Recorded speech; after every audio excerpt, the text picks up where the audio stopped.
trying to build He that has third seen the hatch? expansion, I think. No, he has No, no, not. no.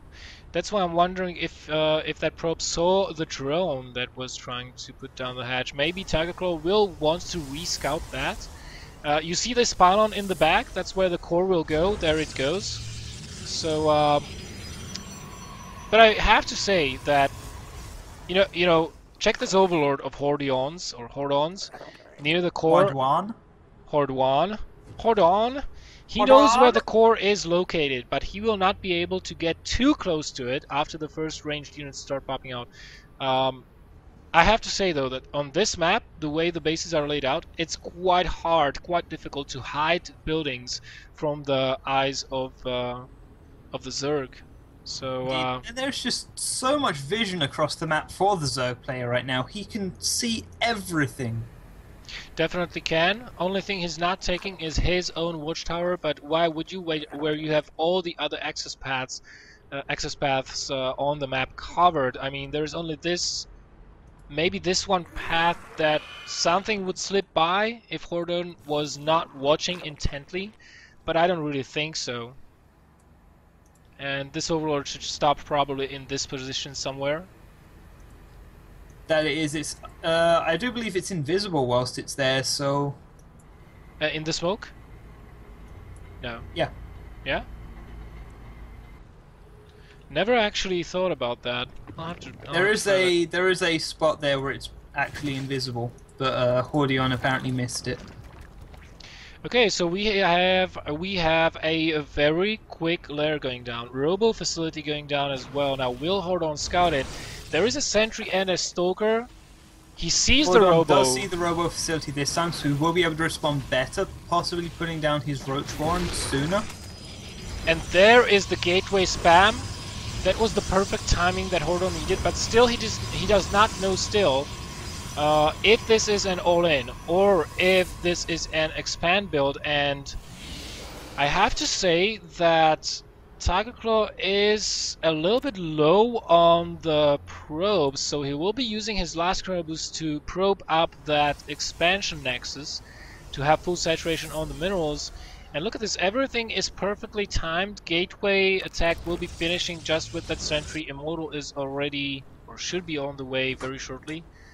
And again, we have no Roach Warren. Again, we have a Baneling Nest. An Overseer macro hatch this time much sooner than last game, so Hordon is making slight adjustments. Indeed, but still, with no Roach Warren coming And up, just the Baneling style, it's going to be very weak against this Sentry Immortal, unless you can get those perfect connections, and it all comes down to the Protoss player's micro in yeah, those engagements. There's no way the basically, Zerg can directly affect it, unless if they set up their surround superior. That is before the engagement and not during it. yeah, they have basically the Zerg should know at all times where the Protoss army is positioned, because on this map, if you're not hugging the walls at all times, you can get caught off guard out in the open. And if the Zerg gets us around, and if he kills your sentries basically, then you have to pull back. With no sentries, you cannot execute this push safely, because you can get overrun. Now, granted, the Zealots have quite a lot of staying power versus just pure Ling Baneling. But even then, if there is very many Lings, even the Zealots will fall eventually. And with two macro hatches, OMG, OMG, OMG, he's gonna have a lot of larvae at his disposal just because Lings are so larva heavy. So there's a significant Baneling count outside ready to be put to use against Tigerclaw's forces. So that's one of the main... Is speed only just started? Speed has only just started for Hordeon. Yeah, he needs the speed for the Banelings first, and honestly should be pulling back right now. So Baneling speed will actually finish before Zergling speed, which will make him very weak for defending against this.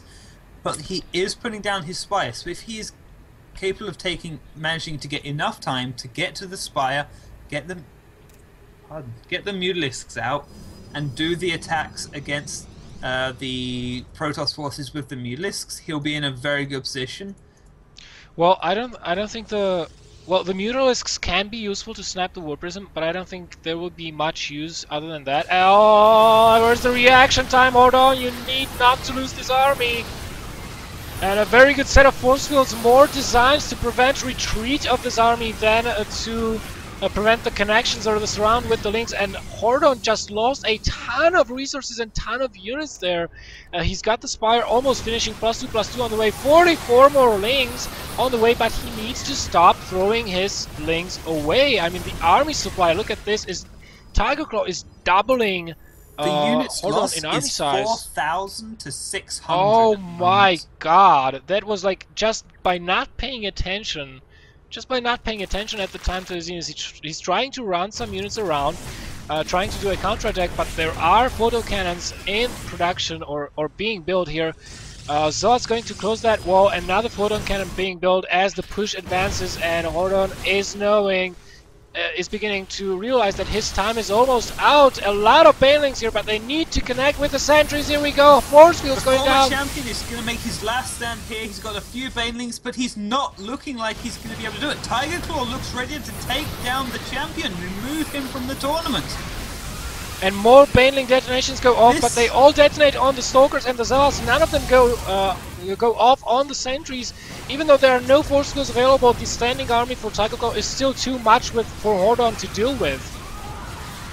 And Tigerclaw should just be ready to bring in his next wave of units soon, and Hordeon doesn't know how to hold this all in, apparently.